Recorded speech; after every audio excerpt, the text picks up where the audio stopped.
여러분 안녕하세요. 시카고 예수사랑교회 황선웅 목사입니다. 오늘도 기도가 열리고 하나님과 함께 숨쉬는 하루 되시길 소망합니다.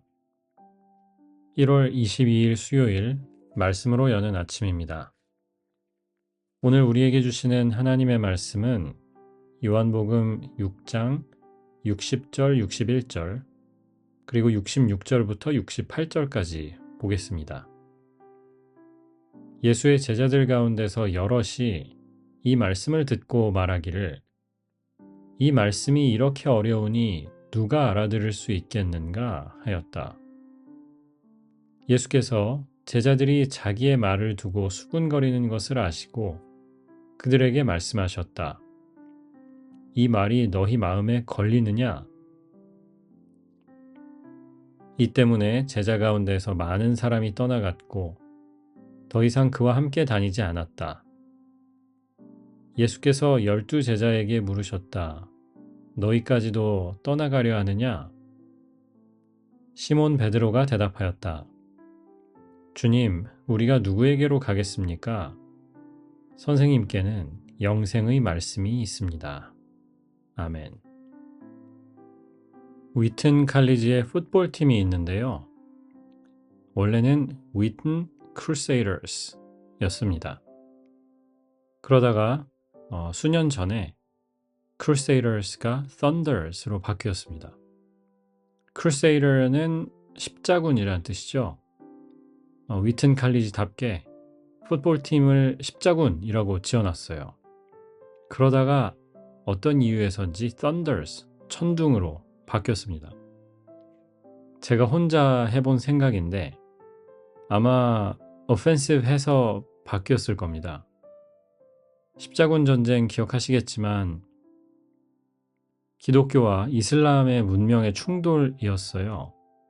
이슬람이 예루살렘을 차지하자, 가나안 땅을 차지하자 서방교회가 십자군을 보내서 성지 예루살렘을 탈환하려고 했던 게 십자군이죠. 그러니까 어떻게 보면 기독교적인 문화에서 이슬람을 쳐들어가야 된다.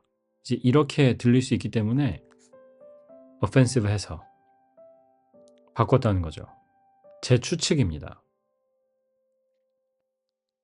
6장의 말씀이 굉장히 긴데요.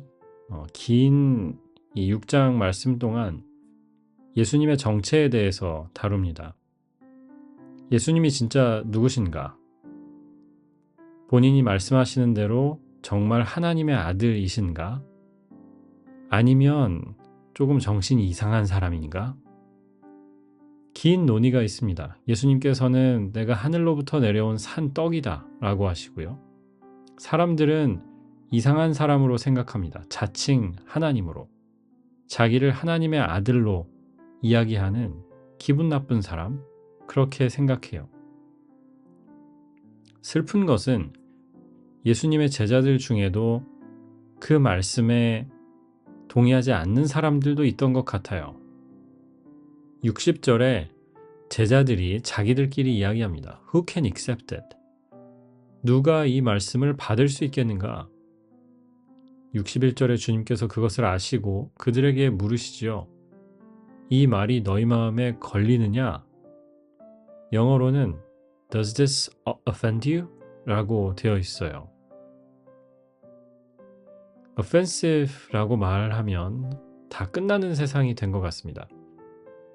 물론 정말 offensive한 것들이 있죠. 인종차별적 발언이라든지 욕설 같은 것들 안 됩니다. 하지만 문제는 기독교 복음도 offensive 하다고 하는 세상이 되었다는 사실이죠.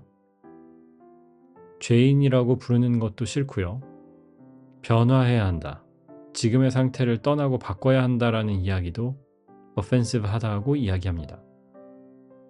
예수님을 주인으로 모셔야 한다. 그분의 나라를 위해서 그분의 나라의 백성으로 살아야 한다. 이런 이야기들 죄다 거룩하고 거북하고 기분 나쁜 offensive한 것으로 규정합니다. 복음은 good news인데 복된 소식, 좋은 소식인데 저들은 good news가 아니고 offensive news, 라고 낙인 찍습니다.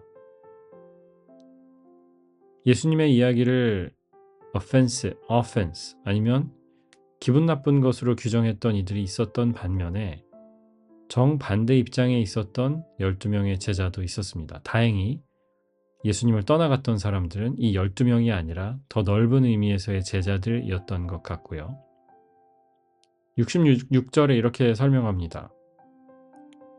이 때문에 많은 제자들이 떠나갔다. 더 이상 주님과 함께 다니지 않았다. 이렇게 말씀하시고 67절에 주님께서 12명의 제자들에게 물으십니다. 너희도 가려느냐? 그러자 베드로가 68절에 대답하지요.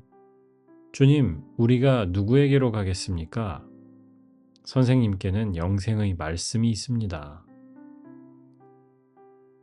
너무나 멋진 고백 아닙니까?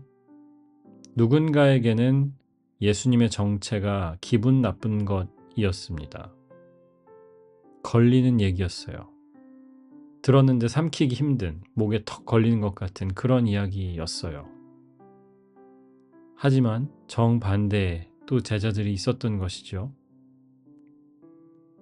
그들에게 예수님은 선생님이었고 영생의 말씀을 주시는 분이셨습니다. 수로보니게 여인의 이야기가 생각났습니다. 딸이 아파서 고쳐달라는 이 여인의 요청에 주님은 너무나 매몰차게 이야기하시죠. 너는 이방인이고 나는 유대인들에게 보냄받았다. 이렇게 말씀하시면 되는데 자녀들의 상에서 떡을 취해서 개들에게 던지는 것이 맞지 않다라고 하세요. 너무나 오펜시브하고 기분 나쁘고 무례한 말이죠. 그런데 여인이요. 예수님의 그 말을 넘어갑니다. 넘겨버려요. 그리고 영생의 주님, 치유와 능력의 주님을 만납니다. 사역을 한다는 것은 십자가를 진다는 뜻이잖아요. 예수님의 십자가처럼 우리가 지는 십자가도 무거운 물건을 들고 가는 것 그 이상입니다. 배신도 있습니다. 모욕도 있고 사역을 하면서 우리는 예수님이 겪으셨던 그 모든 것을 마이크로 스케일로 좀 더 작은 스케일로 경험합니다. 생각해보면 힘든 그 시간을 버티고 넘어가야 한다는 것이죠.